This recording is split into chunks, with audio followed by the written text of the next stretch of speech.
మనందరినీ కూడా ఈ మధ్యకాలంలో కలచివేసిన వార్త తిరుమల తిరుపతి దేవస్థానంలో జరిగిన అక్రమం గురించి.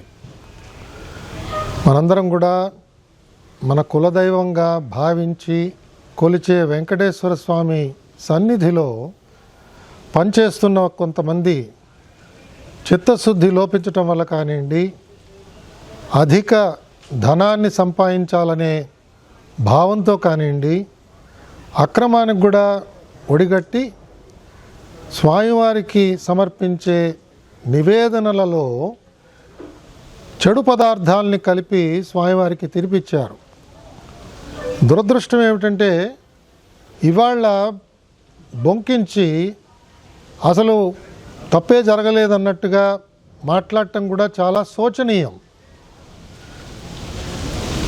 అదే సమయంలో నేను దురదృష్టవశాత్తు ఒక ఎక్స్పర్ట్గా తిరుమల తిరుపతి దేవస్థానం నన్ను ఆ బాధ్యత అప్పగించింది, నేను ఆ బాధ్యతల్లో విఫలుడనయ్యాను అని ఒక ఎక్స్పర్టు నిన్న పోలీసు వాళ్ళకి స్టేట్మెంట్ ఇచ్చి తను దుర్మార్గంగా సంపాదించిన ధనాన్ని ఆయన పోలీస్ ఏసీబీ వాళ్ళకి అప్పచెప్పాడు.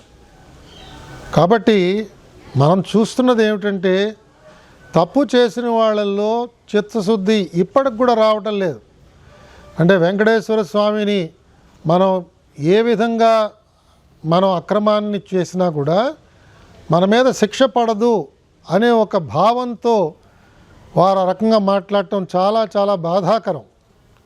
మనం ఒకసారి పూర్వపరాల్లోకి వెళితే తిరుమల తిరుపతి దేవస్థానం ప్రతిరోజు సుమారు 13,000 కిలోల నుంచి 18,000 కిలోల దాకా నెయ్యి కొనుగోలు చేస్తుంది.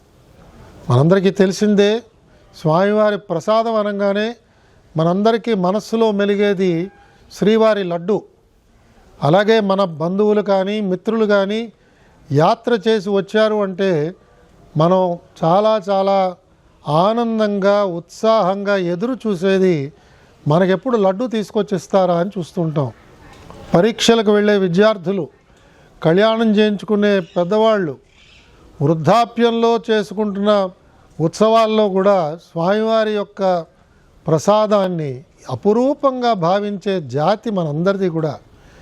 యావత్ భారతదేశం అంతా కూడా వీళ్ళందరూ ఇవాళ ఉండి వాళ్ళందరూ కూడా భారతదేశంలో ఎక్కడికి వెళ్ళినా కూడా తిరుమల గురించి, కలియుగ ప్రత్యక్ష దైవం గురించి మాట్లాడుతున్నప్పుడు స్వామివారి ప్రసాదం గురించి మాట్లాడతారు. మరి కేవలం లడ్డూ ప్రసాదం ఒకటే కాకుండా స్వామివారి అన్నప్రసాదాల్లో కూడా అదే నెయ్యి వాడతారు. ఉపదేవాలయాల్లో కూడా వాడే నెయ్యి ఈ విధంగానే తిరుమల తిరుపతి దేవస్థానం వాళ్ళు ప్రొక్యూర్ చేసి ఇస్తుంటారు. కొన్ని ప్రాంతాల నుంచి వస్తున్న నెయ్యి మనకి క్వాలిటీ బాగా లేదు, నాణ్యత లేదు అని తెలిసినప్పుడు వాళ్ళకి నోటీసులు ఇచ్చి వాళ్ళని ఆపేయడం విధిగా జరుగుతూ ఉంటుంది. తిరుమల తిరుపతి దేవస్థానం ఆధ్వర్యంలో ప్రొక్యూర్మెంట్ కమిటీ వాళ్ళు ఈ ప్రొక్యూర్మెంట్ చేస్తుంటారు. ఆ ఘీ ప్రొక్యూర్మెంట్ చేస్తున్నప్పుడు ఆ ఘీలో నాణ్యత ఎలా ఉన్నది అవన్నీ కూడా వాళ్ళు చాలా జాగ్రత్తగా పరిశీలన చేయవలసిన బాధ్యత వారి మీద ఉన్నది.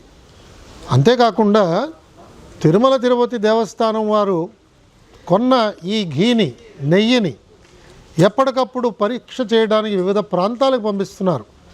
అలాగా ప్రభుత్వం మారిన తర్వాత, కూటమి ప్రభుత్వం వచ్చిన తర్వాత మనందరికీ కూడా ఒక పెద్ద గంభీరమైన వార్త ముఖ్యమంత్రి గారు ఆవిష్కరించింది ఏమిటంటే తిరుమల తిరుపతి ప్రసాదంలో వాడిన నెయ్యి కలుషితమైనది, ఇందులో జంతు కొవ్వు కూడా కలిసినట్టుగా కనిపిస్తున్నది అని ఆ రోజు సెప్టెంబర్ 2024 నాడు ఆయన సెలవిచ్చారు.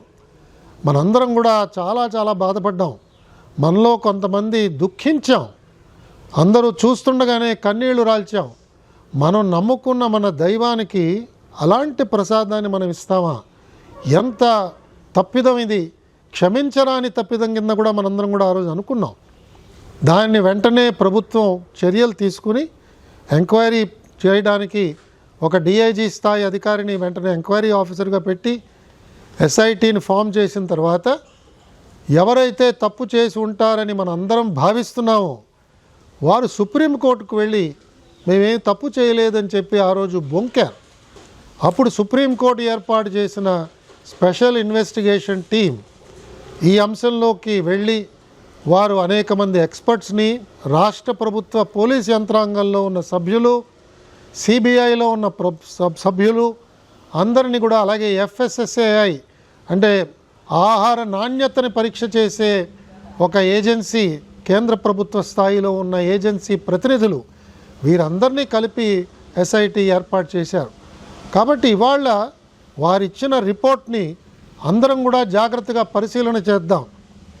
ఇవాళ ఉన్న ప్రభుత్వం, ఇవాళ బోర్డులో పనిచేస్తున్న చైర్మన్ గారు కానీ, ఎగ్జిక్యూటివ్ ఆఫీసర్ గారు కానీ, గౌరవ ధర్మకర్తల మండలి సభ్యులందరినీ కూడా మనం ఆశించేది, కోరేది, భవిష్యత్తులో ఇలాంటి చర్యలు రాకుండా ఎలాంటి చర్యలు మనం తీసుకోవాలి. ఇలాంటి తప్పిదాలు జరగకూడదు. ఇది తప్పిదమే కాదు, ఇది దుర్మార్గం. ఇది కలుషితమైన ఆలోచనతో పెట్టరేగిపోయిన కొంతమంది మన మనోభావాలని దెబ్బతీసేటట్టుగా వారు ప్రవర్తించారు. దీని ద్వారా కోట్ల రూపాయలు వారు గుల్లకొట్టారు. స్వామివారిది ఒక్క రూపాయి మన జేబులో పడినా కూడా మన చేతుల్లోంచి 10 రూపాయలు వెనక్కి వెళతాయనే ఒక సత్యం త్వరలోనే నిరూపణ అవుతుందని కూడా నాలాంటి వాళ్ళు భావిస్తున్నారు. ఎవరైతే తిరుమల నుంచి ధనాన్ని సేకరించి దుర్మార్గం ద్వారా ఆ ఆదాయాన్ని సంపాదించారో తప్పకుండా ప్రాయశ్చిత్తం వాళ్ళు అనుభవించవలసిందే. ఇప్పటికైనా సమయం మించిపోయింది లేదు. దీన్ని రాజకీయ కోణంలో ఆలోచన చేసి వాదించే కంటే మాకు వెంకటేశ్వర స్వామి మీద నమ్మకం లేదు, మాకు డబ్బు మీద నమ్మకం ఉంది అని వాళ్ళ నమ్మకాలని బయట పెట్టవలసిందిగా నేను అందరి తరఫున నేను వారిని డిమాండ్ చేస్తున్నాను. మీకు వెంకటేశ్వర స్వామి మీద నమ్మకం ఉంటే మౌనం వహించండి. మీరు చేసిన ఈ దుర్మార్గానికి మీరు మీ చింతని ప్రకటించండి, మీ బాధను వ్యక్తపరచండి. ప్రాయశ్చిత్తంగా వెళ్ళి అంగప్రదక్షిణ చేస్తారో, పుష్కరునిలో మునుగుతారో, లేదా తలనీలాలు అర్పిస్తారో, లేదా వెళ్ళి శిక్ష అనుభవిస్తారో జైల్లో కూర్చుని, అది మీకే వదిలేస్తున్నాం. కానీ ఒక సామాన్య భక్తుడుగా మీరు చేసింది క్షమింపరాని నేరము.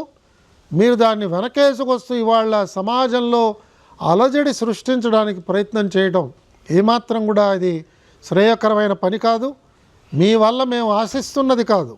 రాజకీయ పార్టీల వాదనలు ఏ రకంగా ఉన్నా కూడా అది వాదనలతోనే మీరు చేసుకోవాలి. కానీ ప్రజా జీవనానికి అంతరాయం కలిగించడం కానీ, ప్రజా ఆస్తుల్ని తగలబెట్టడం కానీ ఈ విధంగా చేయడం క్షమింపరాని నేరం అవుతుంది. వెంకటేశ్వర స్వామి భక్తులందరినీ కూడా సవినయంగా నేను కోరేది, తప్పకుండా మనం కొంత సమయాన్ని వేచి చూద్దాం. ప్రభుత్వం తీసుకునే అనేక మంచి చర్యల వల్ల తిరుమల తిరుపతి దేవస్థానంలో ఈ తప్పుని ఎవరైతే చేశారో వారందరికీ శిక్ష తప్పకుండా పడుతుంది. ఇప్పటికే ప్రభుత్వం అక్కడ పనిచేస్తున్న కొంతమంది ఉన్నతాధికారులని స్థానచలనం కలిగించింది. మిగతా వారి మీద కూడా చర్యలు తీసుకునే చర్యలు మొదలుపెట్టినట్టుగా నాకు వినిపిస్తున్నది. మనందరం కూడా స్వామివారి భక్తులుగా వినమ్రతతో స్వామివారిని కోరుతూ ఇలాంటి తప్పులు చేసిన వారందరి పక్షాన మనందరం క్షమాపణలు కోరుదాం. ఇలాంటి తప్పు చేసిన వారందరికీ తగిన విధంగా స్వామివారు శిక్ష విధిస్తారని నమ్ముతూ మనందరం కూడా ఎల్లవేళలా నమ్మే వెంకటేశ్వర స్వామిని మరొక్కసారి భక్తిపూర్వకంగా గోవిందా గోవిందా అని స్వామివారిని కొలుస్తూ మనం చేసుకునే మన విధి నిర్వహణలో నిమగ్నం అవుదామని చెప్పి నేను పిలుపునిస్తూ మీ దగ్గర సెలవు తీసుకుంటున్నాను. గోవిందా.